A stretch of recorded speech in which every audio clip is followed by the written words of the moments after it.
All right, we are back. Welcome into Gridiron Icon. We couldn't be more excited this week for another special guest. I am joined by my better half and partner in crime, NFL legend and icon, Preston Denard. And boy, are we excited for this guest. Our guest this week. Are we? Okay. Preston's like, yep. I can't wait. I can't either. I've been rather amped up for this one, my friend. Our guest is someone that anyone listening is going to recognize. He hails to us from Compton High School and was the first round NFL draft pick out of the University of New Mexico. Seems to be a theme on this show, where he is a member of the Hall of Fame as well as a member of the 20-year All-WAC team. This icon was the 21st pick of the 1977 NFL draft by the Pittsburgh Steelers, where he was part of the famed Steel Curtain defense, winning 2 Super Bowls and being named All-Pro. Not to be outdone, after his playing days were over, he went on to serve on many charitable boards and causes and is the co-founder of the Robin Cole Foundation. And with that, the secret's out of the bag. Welcome in to the iconic Robin Cole. Thank you. Thank you, guys. I appreciate that, Stacy. Good job. And Preston, how are you? I am. Let me just start it off from the top. You know, it is his birthday today. Happy birthday. Oh, he would do that, Preston Denard. That's right. Happy birthday. Even though we're going to be a little late as far as the taping is concerned, but I guess we just had to get that out there.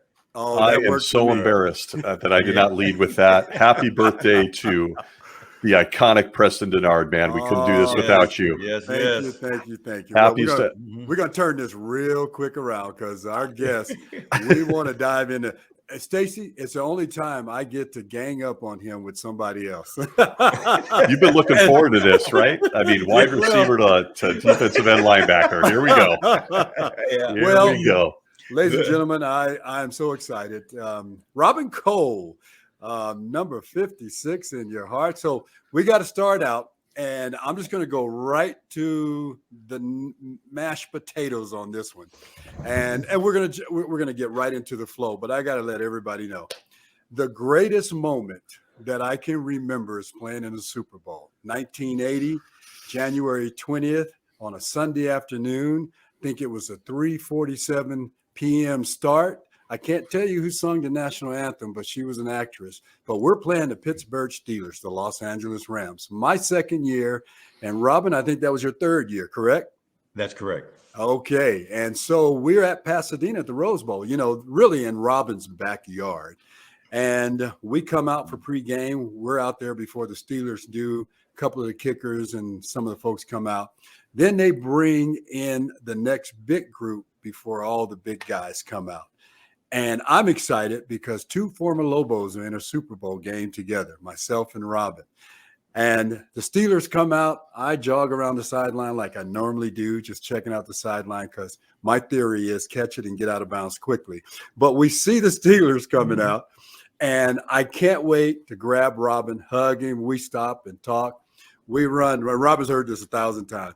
I run on the inside of the Steelers, who are jogging, single file, uniform, professionally. I mean, bottom line, they look good. I see Robin, and I go to stop, give him a high five, and Robin does this and keeps going. I said, oh, Lord, we're in for a game. Friendship is out the door. Oh, boy. Oh, my God. But I want to say this, Robin, and I'm going to let you chime in on this. Stacy, this young man was the runner-up to the MVP in that Super Bowl, but he should have won it. Robin, you say what? I know you agree. I actually knew that fact. I love that you popped with that. That was I thought so. There you go. Okay, but Terry needed 2 of them, so gave it Terry again. So that's the kind of way it was. I couldn't believe. I mean, I thought it's Robin Cole. I was a kid. I thought it's Robin Cole or maybe John Stallworth, and then Terry Bradshaw. Those quarterbacks, man. This is time for some quarterback chat right here. Yeah. Well, we know that's the way it is. It's almost every once in a while you get it there. Anymore, it's like the MVP. They say, well, the MVP is well, it's the quarterback. Okay, it's the quarterback. That's normally what it is, and that's the way it's been for the last some odd years, especially with them throwing the ball a whole lot more than they have when we played. And so that's for them. And we may get a little bit of action. I don't know. But I tell you what, we're getting a whole lot more than we used to, because you got guys now that can talk about linebackers, and they can speak of guys in the secondary and other players that are doing a job. That's the good thing about football, how it's evolved to the point where you have former players that are now commentating, and they're able to talk and discuss the game just a little bit more than the early years. But it's all good. Yeah, it is all good. Take us back when you were a youth and how you got into football, being the seventh of 10 children. How did you evolve in being a football player? And did you play any other sports growing up? Yeah, it was number one. I did play other sports. I played baseball. I started wrestling in my junior year, but that all had to do with football. I shot puted. I long jumped. So that was in track and field. So you had to do a lot of things. I thought baseball was going to be my real sport early on. But when I hit the 10th grade, after playing flag football in the 9th grade, my brother Eddie is the one that pushed me to go play. 2-a-days had started that Monday, and I was working in the same grocery store that they worked in, but I was still going to school. I was just a 10th grader, and I was making a little money in the summertime. But then I knew the football season was coming, and I was in my head, I was, I'm going to go out, but maybe I can make this last little money before the summer started, and I can go in when school started. Man, I can go in and I'll try for the team at that time. And my brother came into the grocery store where he worked, and he was a meat. Well, all my brothers were meat cutters. All the first 4 brothers were meat cutters. And he said, hey, football's starting. What are you doing? What are you doing here? And I said, well, I'm working out. Maybe I'll go out next year. He said, no. If you're going to do this, you got to start now. And I said, well, it's too late now. I said, because everybody got their stuff in. He said, no. He said, wait, no, I'll handle it. And he said, I'll take care of the coach. You go and get yourself together, get ready for tomorrow. I said, how am I going to just go walk out there tomorrow? I mean, the guys got their equipment. They got everything already. He said, no, don't worry about it. I'll get it taken care of. Now, my brother Eddie played football. He was a linebacker that played for Compton High School. In fact, Eddie was very, very fast. He ran 100-yard dash faster than anybody at the school. Wow. He was a heck of a sprinter. And but what happened to him? He ended up with a heart that heart condition that your heart would abnormally beat, what you call AFib. Mm-hmm. He ended up with that in his junior year, and he had to quit playing football. Wow. So he said, your heart's okay. You're doing all right. You need to go out. And so I went out, and that was the first time that I got involved in tackle football. And as I started practicing with them, I remember the first day that I went out, which was Tuesday. We started on Monday. This was Tuesday. I reported. The coach said, "Oh, just get come here early, get some equipment, and you just follow the rest of the guys. You played football before. Just follow what they're doing." And I did that, and just jumping in line behind a guy. We run the drills. We did all those kinds of things, and I noticed as I looked at the sideline that there were somewhere in the neighborhood of about 17 guys standing on the sideline with a cross, an X'd out vest on. And I was looking at these guys, and I'm thinking to myself, and I said, you know what? As soon as we get a break, I got to ask, why are these guys standing on the sideline and not practicing? Yeah, they're full equipment on and shooting everything else like they're ready to practice. What were they waiting for? And when we got the break, finally got a water break. This is after an hour into practice. We finally got our first water break, and I asked a question, and the player told me, he says, hey, man, those are the guys that are injured. And I said, injured? We only had one practice. Why do we have so many guys over there injured already? And so I'm thinking to myself, well, maybe they, maybe they came here injured. You know, and maybe they just need to stand on the sideline. But I found the truth out there. In one day, we got 17 guys injured. So Wow. I wonder how many it's going to be today. And then the next day, everybody, I guess that's how we're going to get down to our numbers. Wow. Now, you're not being humble. Did 65 that's going to play, And that's how it started. And as I played, and I began to, like I said, I played a little flag football. I began to learn what was going on and how to play my position at outside linebacker at the time. And from there, I just started playing. But I can remember my first game. After my first game, I was going to quit. Well, really? Finally, we're playing our first game, and we're playing against the school. And I'm playing junior varsity. I'm not playing varsity. I'm playing on the junior varsity team. And we go away, and we play this game, and I'm feeling my way around. The game is getting good. I mean, finally, I was able to jump in and help with a tackle. And then eventually I started to think, said, okay, it's time for me to make my own tackles. And the team we were playing against, they were running a play. They were getting this formation. And when they got lined up in this formation, I noticed that they were running away from me because I was the right outside linebacker at the time. And I noticed they were running away from me. And then I said, oh, the next time they get in that formation, man, I'm going to look, check this guy out, check that guy out. And if they don't look at me, they're running away. And so the next time that happened, this is the third quarter now. The next time that happened, I said, I'm going to blitz. I said, I'm going to hit this guy in the backfield. I'm going to get him in the backfield, make a tackle 4 yards deep. This is what I was thinking. I can make this play, man, 4 yards deep. I'll come right off that tackle. Boom. Okay. They run the play. I hit him in the backfield 4 yards deep, like I said I was going to hit him, but I hit him with the top of my head. Boom. I fell down. He kept running. 65-yard touchdown. Oh. Now I jammed my neck, and I was down there for a minute. I guess I was out for a second or two, and then I started coming around a little bit. And by the time I came around and I looked, and then everybody was screaming and hollering, "They touchdown!" And the coach was looking at, and then I stood up and started walking towards the sideline. Coach is screaming at me, he said, "Get off the field! Get off the field! Get the wreck the guy up!" I got to the sideline. I sat there, and the trainer come over with some smelling salt. You all right? You all right? So yeah, I said, this is not easy. No, it isn't. I said, I'm a pretty good baseball player. I love it. And now I'm trying to get my story together, because when I get home, I'm going to tell my mother that, Mom, I'm a pretty good baseball player. I think I'm going to focus on baseball.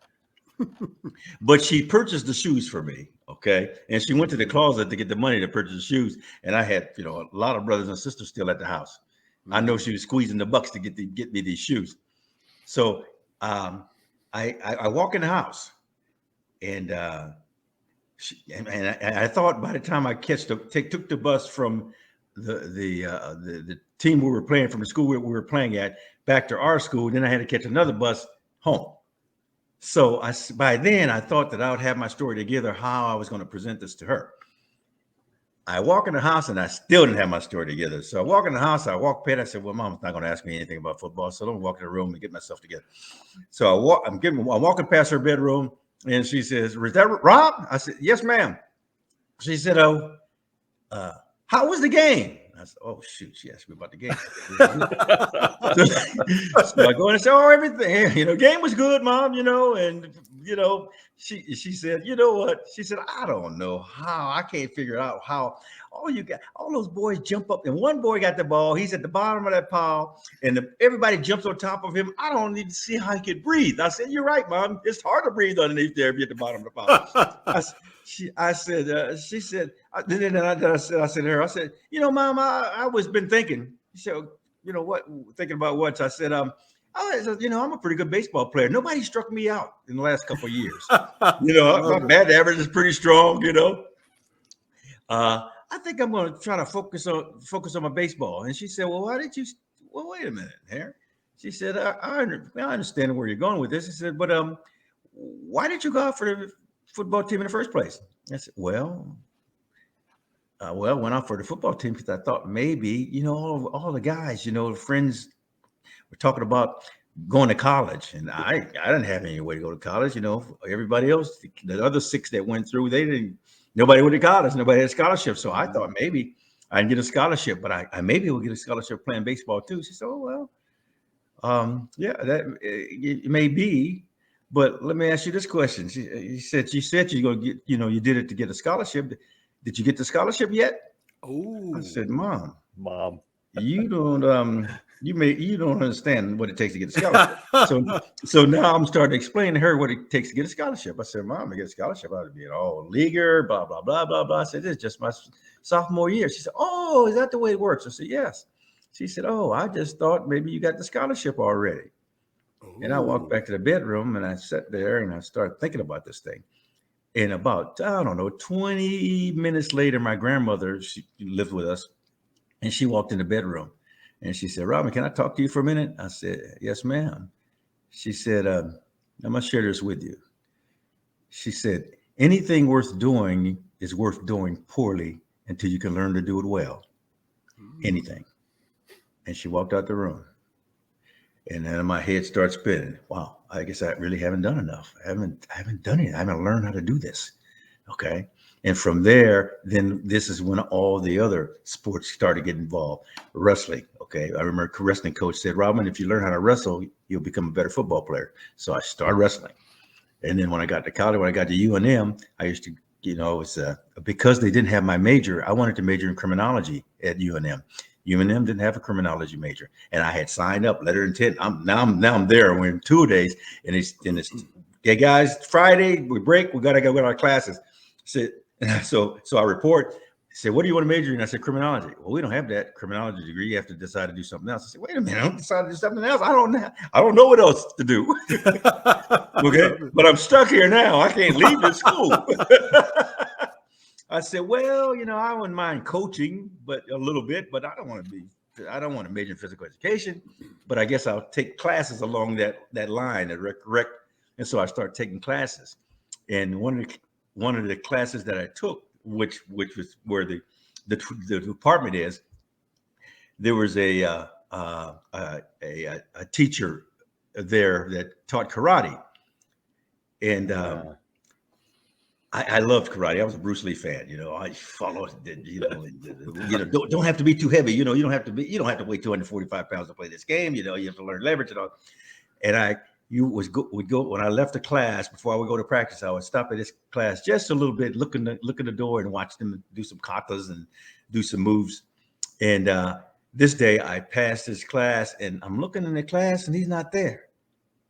And I just sat there for a minute against the wall and watch. And then all of a sudden, this arm reaches around and hits me right in the chest. I said, hey, and it was him. It was him. It was the instructor. And he says, hey, he said, hi, how you doing? I said, hey, how you doing? I've been just coming by watching the class. He said, yeah, I've been noticing you. He says, I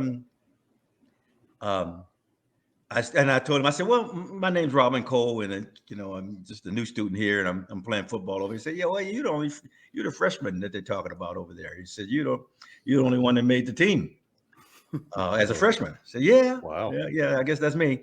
He said, I know you. I said, well, I like watching you. I know. He said, let me share something with you. He said, you take my karate class. He said, it's going to teach you how to be a better football player. I said, wait a minute. I heard this back in high school by my wrestling coach. Okay. Mm-hmm. And I'll be darned, for three different times when I had an elective and I had time to do it, I took his class 3 times. And it did exactly in the wrestling, taught me leverage, angles, all of those things. I learned from just different people. And then even with basketball, I wasn't a basketball player. The guy said, learn how to play defense by playing basketball, how to cover a guy, how to slide, how to go. And so I started playing basketball. And so when I was at UNM, I was playing basketball all the time. We used to be over there playing all the time. I would learn how to play. And I got better and better and better and better at it. But it was all due to trying to become a better football player.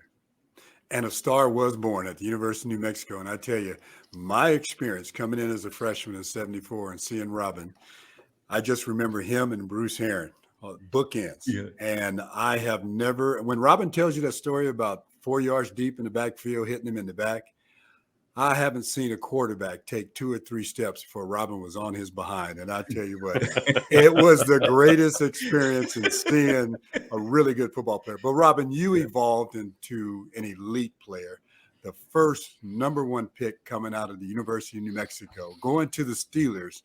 And I tell you what, couldn't have been a better combination and relationship in going to the Steelers. You fit right in. But give us a little bit about your college career and how you truly became the leader, because he was one of our leaders on that team.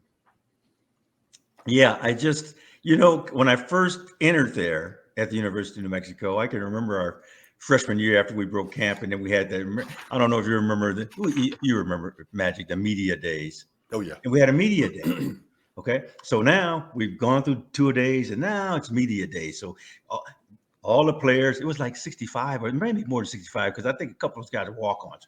We were all up in the room, where the pool tables were in the athletic department there. And so we were all sitting all over the place. There were tables everywhere for us to sit. And then the media, all the guys from the local area would come, and then some more from other places, but they would come and interview the guys. And so they were interviewing everybody. Okay. And I'm sitting at my table with a couple other guys, and the room is thinning out. Now the room is really thinned out, and I'm still sitting there. I said, I'm sitting here until they tell us the time to go. I see guys leaving, but I'm going to sit until it's time to go. And I sat there, and the room was thinning out. I said, oh, well, I guess nobody's going to talk to me, so I'm going to take off. So I stood up, and one guy was standing there. I forget who it was. He was standing there, and he said, hey, what's your name? I said, my name is Robin Cole. And he said, well, you're one of the football players. I said, yeah. He said, where are you from? I said, I'm from Compton, California. I said, oh. He said, what do you think about all this? I said, oh, it's pretty neat. You interview a couple of guys, get to know some of the people. I guess everybody had their plan or how they had it set up. Because nobody spoke to me, but asked me anything. He says, oh, well, he said, well, what? He said, well, do you have any goals about your play? I said, yeah, I do have a goal. I said, my first goal is to try to make the varsity football team. And then after I make the varsity football team, hopefully I can play well enough to in 4 years, this team, this group of freshmen that were coming in together, hopefully we good enough to play for a championship by the time I'm a senior. The guy looked at me, he says, wait a minute.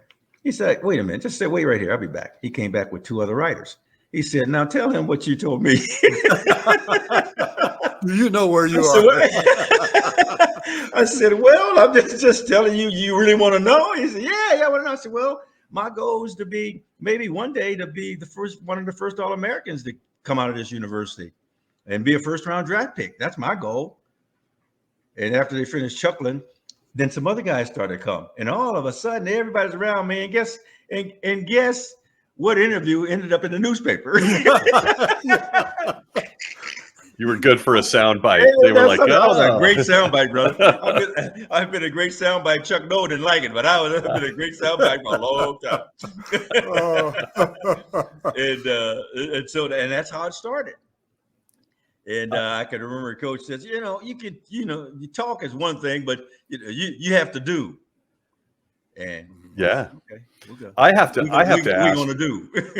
Yeah, I have to ask you, as somebody that really was a special athlete in New Mexico, I'm already got like visions in my head of pickup games with Preston Denard, Michael Cooper, and Robin Cole, figuring out how that works. But I played on his team. You were like, I'm behind that guy.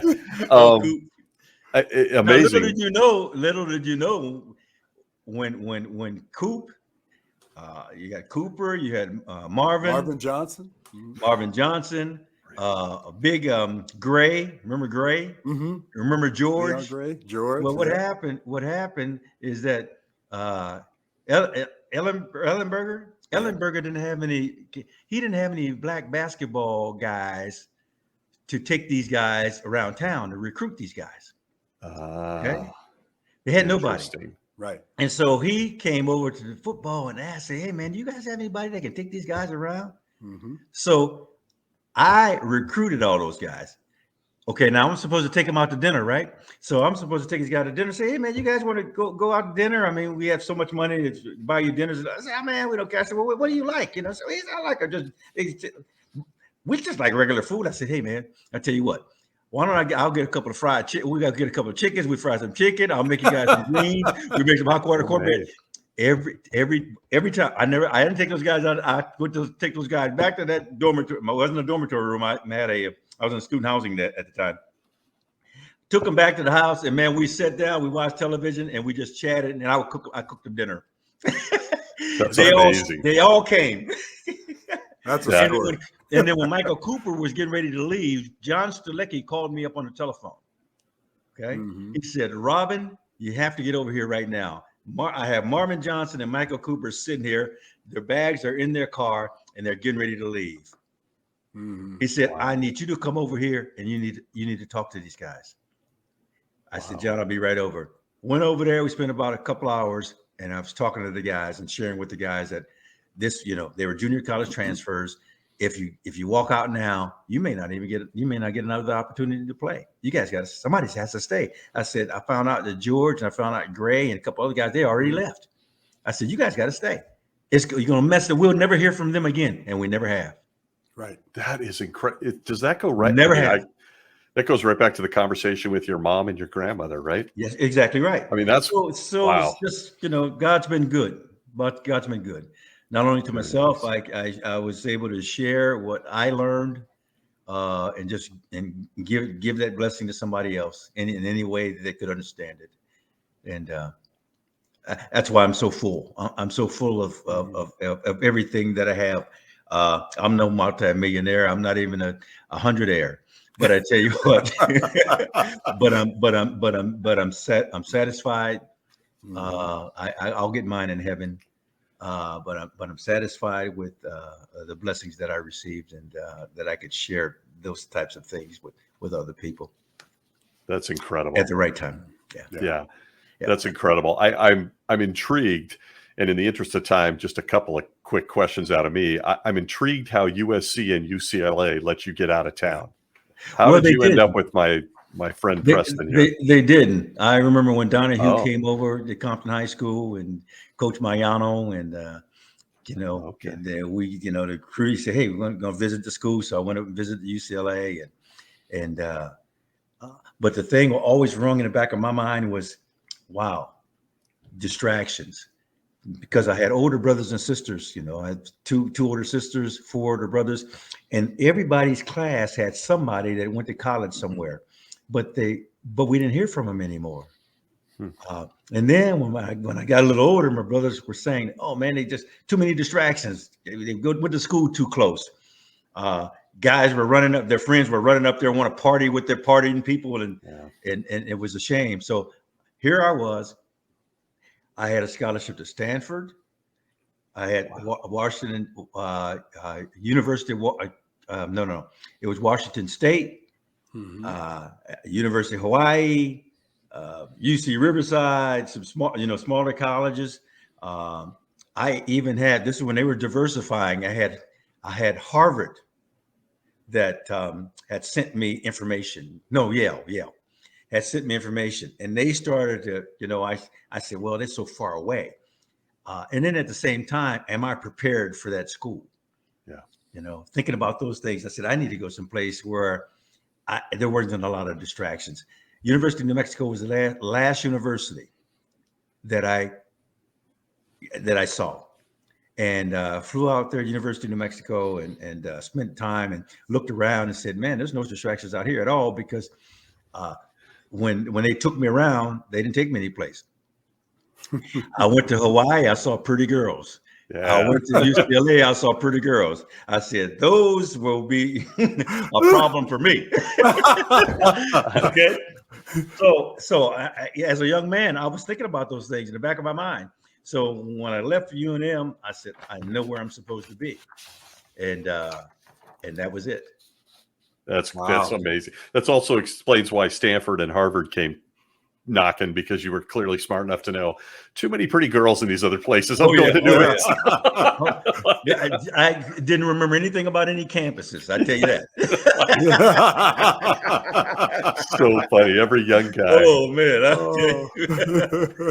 Well, I want to jump us up to the pro career, if I may. I of course am always open to some great stories about Preston. I would love to know if after that game in 1980 you came and found him and gave him a hug after that one. Oh yeah, for sure. It was a surprise. I was focused in on my game, and then all of a sudden, boom, he was there. And I said, "Oh," and I passed him. I said, "Oh," and I apologized to myself. I said, "Oh man, I didn't expect the match to be right there that fast." So, the fans want to know if you guys are good now, so we got to clear that up. They want to know if you guys are good now. Very good. Well, Robin, you got it. Well, I can tell it, but if you remember the story about when I got injured in that game when Mel Blount folded this young second-year receiver in the turf after a catch, and the trainers come out and they check me out and they raise me up because the ribs is like popped out. I can't bend, right? So I'm in between the offensive huddle of the Rams and the Steelers defense. And of course, Robin's over there. And I'm closer to their huddle. They raise me up off the ground. They start walking me back over to the sideline. And I look over like I'm a warrior and a trooper. And I'm talking to Robin, but the whole Steelers defense is there. And I turn around and I say, "I'll be back." I couldn't talk. I never saw another lick of that game after that. Oh, man, that was so much fun. But you know what? You played in 2 Super Bowls. That had to be the pinnacle of your career. What was that feeling like and that accomplishment? And then tell us about the greatest moment in the game that you had. Well, I tell you what, the first game was against the Dallas Cowboys, and you have to remember now, Andy Frederick was on the team for the Dallas Cowboys. That's right. He was in the first Super Bowl. Mm-hmm. In fact, our rookie year, he was in the Super Bowl. Oh, he was. Yeah. The Dallas, because Dallas won that Super Bowl. Yeah, teammate of ours at the University of New Mexico. Yeah. His name was Andrew Frederick. He was a defensive tackle, but they made him an offensive tackle. Mm-hmm. Oh, and he played in that those 2 Super Bowls. And then he turned around and played in the Super Bowl with the Chicago Bears. Because when Dick had left the Dallas Cowboys and went there, he took Andy Frederick with him and a couple of other guys with him to Chicago. Mm-hmm. Mm-hmm. Yeah. Here's a little nugget for our listeners. That's amazing. Yeah. I mean, I think Andy went in fifth round or something like that. I believe you're right. Or 7th round, somewhere around there. Mm-hmm. And but I mean, no, both Super Bowls is always a tremendous feeling to be a part of that. For some reason, and I'll just share this with you. I felt I got the short end of the stick in the first one in 1978. I was a starter all the way through the last 7 games, and then all of the postseason games. I was a starter, and we were shutting teams down. And I can remember we coming to the Super Bowl, and then it was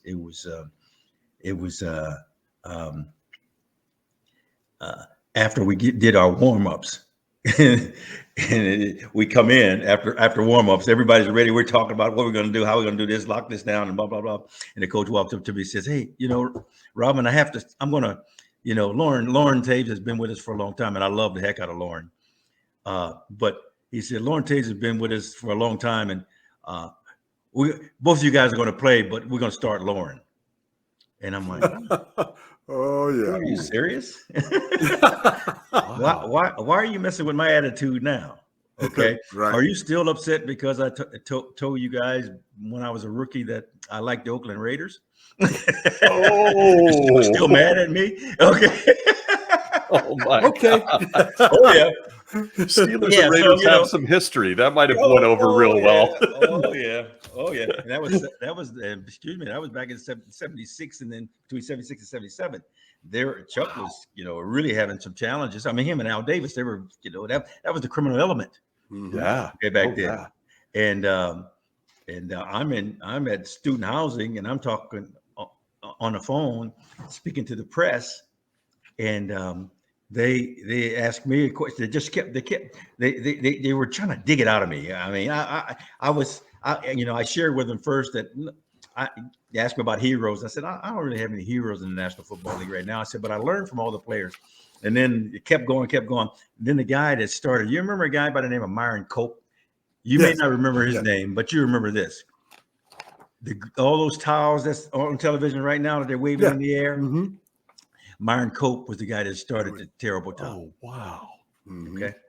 And he started because his daughter was sick. She was what we call that disease she had. But that's when it started. And I can remember him coming on, and his voice was kind of squeaky, kind of. And he says, wait a minute, when you were in high school, who did you watch? And I said, wow, this guy sounds a little bit like Coward Cosell, but it's a lot higher voice, kind of a little drag in it, but it's a little higher. And I said, well, he said, well, you're from California. You must have had a California team that you like. I said, well, yeah. I said, I like the Oakland Raiders. And he screamed out, the Oakland Raiders! Like that. I said, well, yeah, I mean, that was the California team. Well, who do you like from Oakland Raiders? I said, well, I like Jack Tatum and, Hackinson, the guys that play in the secondary. I really like the way they play. Shoot. That was it, brother. They never forgot. It was like, oh, man. It was like, and did I know what was going on? I mean, we're in Albuquerque, New Mexico. We only had did we have three television stations by that time? Yeah. We still got three. We had no news about what was going on in the National Football League. Nothing. I knew nothing about what was going on in the National Football League. But I chose the team, and Chuck was like, he was really, really upset at me. And they had written in the newspaper, oh, how is Chuck Noll going to handle this kid? That whole thing. Guess what? This year, okay, in camp, they reran the whole story. Oh, did they? Ran in the newspaper. They reran the whole story. It said, this is 45 years since Robin Cole was the first round draft pick for the Pittsburgh Steelers. And they reran the whole story. My daughter I said, this is unbelievable. That is phenomenal story. And it was really funny because a lot of it was, written the way they wanted it to be written. And it wasn't, exactly what I said and the way I said it, but it didn't. For me, I've always said, and I said this when I first got to Pittsburgh, I said, wow, Coach Noll's been around for a long time. And I'm pretty sure he understands that if you, whether it's good or bad, if the newspaper's talking about you, people know you. Mm-hmm. Yeah. Okay. When you're not talked about, nobody knows anything about you. But mm-hmm. and I also thought, I said, wait a minute. I was taught by John Stalecki, who would share this with me. He says, when somebody interviews you, just keep talking. Okay. Yeah. Talk till they tell you to stop. Yeah. Okay, that's enough. I did it. Are we done yet? All right, boom. I gotta what did you say? I'm just you ask the questions, I answer them. That's it. I got to tell you, that era is, in my opinion, the best era of National Football League ever. There are 10 years that you guys played in that. I got to ask you, because I ask every linebacker this, if Preston will allow me to here. Mm-hmm. Are linebackers made or are they born?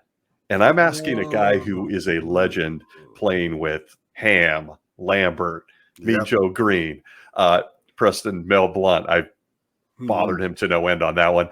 Are linebackers made or are they born? They come out of the womb with just a little something edgy about them. Yeah, and if you come from a large family, you have to fight brothers all the time. I like it. Yeah, it really does, and that's basically what it is, because and when you put a lot of kids together, when they're out playing, and you watch the ones that's really aggressive, they're just a little bit more aggressive. Mm-hmm. Interesting. And wide receivers are a little, and now we see in the secondary when we watch pros, and I'm not talking about magic. I'm talking about, now these are the wide receivers, the guys that couldn't play wide receiver because they couldn't catch the ball. Right. You look at the National Football League, what are you seeing a whole lot of? You're seeing a lot of guys that were wide receivers when they were in high school. Some of them were wide receivers when they were in college. Yeah. Okay. And we turn because they can't catch the ball or hold on to the ball. They can run fast. So we make them corners. Wow. Okay? Mm-hmm. Mm-hmm. This is why you wonder all the time, why are there so many missed tackles in the secondary in the pros? Oof. There are This guys past that are Sunday not with they're the not Rams. edgy. Ugh. There are guys Not that are edgy. not edgy. Yeah. Okay. Back in the day when you had J.T. Thomas and Mel Blount, and not only them, Mhm. you got the guys, you got Brown, you got Tatum, all those guys, they were very edgy. Okay. They weren't large enough to be linebackers. Some of them probably would have lined. Some of them would have lined up on a defensive line and line up and go against a big guy. They didn't care. Okay. Wow. But today it's a little bit different because you need somebody that can run and that passing game today. And they're just not, they don't want to tackle anybody. A lot of guys come out, how you going to tackle somebody just waving your hand in the air? I'm watching a little earlier. I was watching that in one of the games today, just the game that was on. It's just, I don't know what it's just you have to be you're a little edgy and you're not afraid of, maybe when you were younger, you were afraid of something and you just stopped being afraid of it. And it's like, hey, I'll take on Goliath anytime. Yeah. That's fascinating. Because that's the kind of way it is. But you have to prepare your body for it. Yep. Because you'll break your arms and everything else if you don't have the strength behind it to back it up. Well, Robin, you talk about having the Goliath attitude. Tell us, who was the toughest person you ever went against in the National Football League? In the National Football League, they were all tough. Yeah. Especially your guys' era. Really, man. I'm telling you what, they were all tough. Any one person stand out? Yeah. Well, a lot of times I tried not to hurt after I left college, I tried not to hurt the running backs. Mm-hmm. I just want to take them down. Because Chuck, he had that challenge about, so I said, okay, I'm here, make the play. Just make the play. You don't have to kill anybody. Okay. Right. Back when I was in college, it was kill them. Really? Because I had to get there. Okay. Right. So it was kill them. Once I got to the pros, I said, okay, now it's time for me. Now the guys are bigger than I am, so nobody's going to say anything to me if I knock out a lineman. Mm-hmm. So when the guards would pull, I would try to knock them out just to get my fix. Right. And there's the linebacker for all you listeners. There's that edge. Oh, yeah. There it is. And you just banging and banging and banging and banging. I enjoyed that part of it. I really did. When you try to come and block me, boy, I enjoyed that part of the game. And I had fun with it. I really did. So much fun really watching did. it. One of the fastest we're talking backers. Yes. Yeah. And I like playing defensive end. I got down to play defensive end when enough defensive ends got hurt. That game I played defensive end against the New York Jets. Yep. That was back in 1983. L.C. Greenwood was out. Dwight White was out, and Tom Beasley was normally a tackle, but he had to go on outside, and I backed him up. Then they pulled me in, and then grabbed a backup linebacker and threw him out there behind me, and he played linebacker. And I went to the defensive line, and I enjoyed it. That's amazing. What were you, 220? If anything, I wished 220.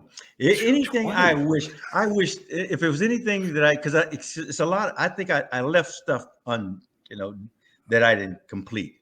Okay. Because before Lawrence Taylor, I was that guy. Yeah, you were. I had 20.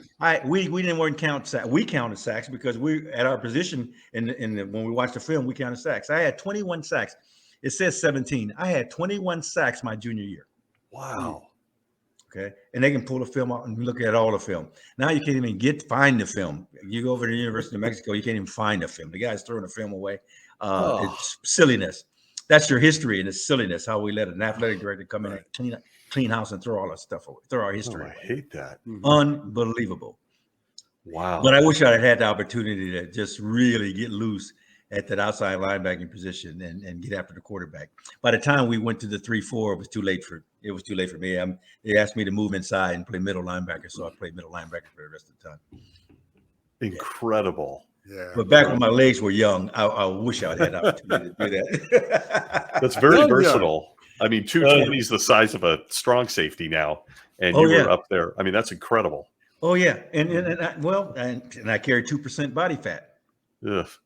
When I came into the league, and but it went back to the Bruce Lee thing. What is the guy? 147 pounds. Yeah, he wasn't big. Okay, and I guess just paying attention to that and said, okay, what type of body do you have to be a gladiator? Can't be just a fat guy with all that stuff around my. I got it going on now around my waist, but you just can't. You don't need to. It's a lot of stuff you don't need to carry with you. Right. When you're in battle, you don't need to carry that with you when you're in battle. That's incredible. Get away with it, but you had to be strong enough. We're talking about some of the guys now what they squatted. I squatted 600 plus pounds. I benched 400 pounds. I mean, that's kind of what we did. Mm-hmm. He was just the opposite. I was. Yeah. I didn't squat nothing. Preston too is what he's saying. Preston was doing that too. 600. Yeah. That's incredible. I've told this to Preston, but I see the way you guys are still moving around so well. And it blows my mind because if you watch vintage NFL football versus today, it's like, I mean, Lambert's walking around with no teeth, smiling at the camera. Oh, yeah. It was just a different element. And to see that you guys are up moving around is really good because the hitting back then was otherworld. It was awesome. Oh, yeah. It really was. And not all of us are walking around as good as others. Yeah. Right. That's a lot of us are fortunate. Shame. Really fortunate. In fact, I just got shots in my knees again. So we continue to. I received the Wardham's gel. Now, what that is that's the umbilical cord. Oh, okay. Okay, and it's a gel. It's not the spinal cord. It's the umbilical cord. The young baby. It's the young stuff. Okay, and that's what they shoot in your knees, and it helps your cartilage grow. Okay, because that's what the baby fed on. The baby, that's what the baby feeds on the whole time, and that helps the baby's growth. So they're able to take that, freeze it. Okay, make this gel out of it, and then they inject that in your knees, and it gives you a cushion. It helps grow the cartilage. I believe Kobe Bryant was doing that. Ago. Yeah. Oh yeah. I have quite a few guys that had success. Now I did the rooster comb before, and I had success with that. Yeah, it's called a Syndex, is what that's called. That's the name of that stuff, and it's a gel too. And I used to raise roosters. Chickens. We used to raise chickens. So I used to hold those chickens in my hands and I used to feel the rooster comb and how soft it was. Okay. That's what that is. Wow. They turned that into it's a gel, and they used to inject that. So I had started getting that injected back in the 1990s. And I've had a lot of success with it early on, but now it doesn't work as well as this other stuff that I'm trying. Right. But all I'm trying to do is keep from all I'm trying to do. I'm sorry, honey, I'm on the show. I'll call you back. This is a reality podcast at its best. I'm sorry. There you go. That's okay. That's okay. My wife's in California. My daughter's going to bed here now. So I have to. Well, we have kept you a long time, Robin. We want to respect your time. No. I appreciate it. I appreciate coming on the show. God, I talk all night. It's like some of us got to catch a plane in the morning. Yeah. One of the guys on the show is traveling in the wee hours tomorrow. But Robin, this has been amazing. Love to book more time and have you back on Gridiron Icon. You're a true icon. I have 700 questions. A lot of them. I want to know if you ever because I didn't answer the question to Magic's questions about the Super Bowl. Absolutely okay. I was back in my mind, but I'm looking at the clock. I said, I've had enough of that Super Bowl. Yeah. I told Preston I don't even remember that game. I remember some 56 guy throwing Vince Ferragamo around and me being about 10 and crying. That's a true story. Yeah. So, well, we needed pressure on the quarterback. We weren't getting any pressure. Yeah, you did it. And then you hurt my friend. You hurt my friend. That wasn't me. Oh, who you talking about? I'm talking about number 88 over here. Oh, yeah, okay. But you know what? I'd love to add this to it because as experiencing that Super Bowl, and obviously it's the only one I had the pleasure of playing in. But when I walked away from that game, I walked away realizing what it took to be a championship team, and to go back to back, but to play at because we had them for almost 3 quarters.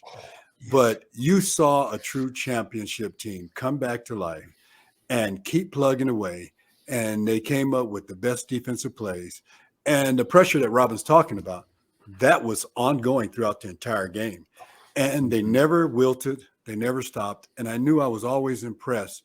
And I said, if I ever get back to a Super Bowl, I know what the personality has to be. So it's something, Robin, that I've always admired, always respected. It was always like that with you, with your play in college, the mentor, the leader, the one that everybody followed, and your career just went on to do that. And it carried over after the game too. You've done so many tremendous things with your philanthropy and all of you and your foundation. We'd love to hear a little bit about the foundation, but you've done so much work in the community that you made a difference in so many people's lives. And I sort of parallel that. And I've never had a chance to truly say thank you in front of all these people that don't know what you do. So what you've contributed to mankind and all the young people that looked up to you, hats off to you. I appreciate that, man. Love you, brother. Yes, really sir. Appreciate you. Really. Okay, Stacy, it's time for the 2-minute drill. It's time. I was going to let you do it, but I will gladly take the reins. I will leave it. I defer to the Super Bowl players, but I feel like you'll add a lot of zest to it. You want to take this one, or you want me to? All right. Okay, 2-minute drill, Robin. This is where Preston and I get the real dirt on our guest, and we learn all about their personality in real simple terms. So you see, I got to put my glasses on for that. All right. Okay, so this is real simple, rapid fire. First thing comes to your mind, and the audience will get to know you. You ready? Here you go. Yep. Clock's running. Robin Cole, grass or turf? Grass. Enchiladas or tamales? Enchiladas. Cats or dogs? Cats. Wow. I love that. That's a first, isn't it? That's a first. All right. Now, the reason why, too. Oh, tell us the reason why real quick. Oh, the reason why is because I've had dogs all my life. And when I started living in the country, when I had cats, we had no mice in the house. Then we got rid of the cats, and the mice started to populate. Wow. And then we got cats again, and we eliminated the mice. So the cats work. Dogs don't work. Wow. Okay. Dog is a pet. Dog is a pet. Sit on your lap, just pat him on the top of the head, and that's all you do with him. Boy. Practical. I better change the way I'm thinking about cats then. Practical. All right. Here you go. Your favorite movie?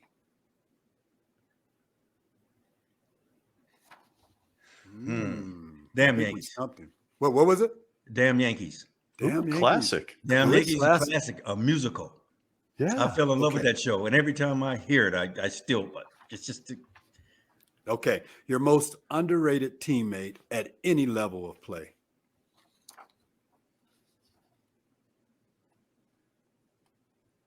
Dirk Winston. Oh, good one. Dirk Winston. Okay. Play with Robin with the Steelers. Okay. All right. Here's the next one. Who in your life has impacted you the most? I think we already know, but go ahead and let us know. Yeah. It would be both. It would be my brother and my grandmother. Yeah. Okay. That's what I thought. That's amazing. I love it. All right. We're going to end it on this one. It's been wonderful. We haven't stumped him yet. Who plays you in a movie about your life? Ooh. Denzel Washington. I knew he was going to say that. Landslide answer. Every person we talk to, Denzel. Denzel, can't get away from it. It was only Sydney that didn't say Denzel, Preston. Yeah, and he didn't have anybody, but the choice is really thin. Okay, when you look at you look back at movies, a lot of guys and all kind of crazy scenes about different things. But right. Denzel, he does everything. He's classic. There you go. He's the best. Robin Cole, my dear friend, teammate, outstanding person. Thank you so much, and a heck of a golfer. Thank you. Well, hey, I'm working on it. You still working on it? You got to come. You got to come see me in Florida. We all are amateurs. I just want to say this has been great. Stacey and I just really love having you, and we really appreciate you taking the time to join us this evening. Thank you so much, Robin. And we didn't get a chance to dig into your post NFL career stuff, so that just means we're going to have you back. Is there a place Steelers fans or just fans of Robin Cole can find you? I don't know if you're doing the social media thing or website. We always like to ask. I haven't been doing it simply you're better off. Because I can't keep up. I can't keep up. I can't even keep up. I got 1,500 notes on here now. These are text messages. Oh my goodness! No! No! Emails. I don't have time to get. I say, look, call me. You are my inspiration. I can't love that enough. Well, as we do when we close, we want to say thank you, as Preston did. Yes. This has been an absolute pleasure. Please come back on Gridiron Icon. We have a ton more questions. For our listeners out there, you can follow us on YouTube, all the usual podcast hosts that you might suspect. And again, a big thank you to a guy that broke my heart as a kid, number 56, Pittsburgh Steelers, the iconic Robin Cole. Thank you for joining us. Thank you, guys. Thank you, CC. God bless. Amen.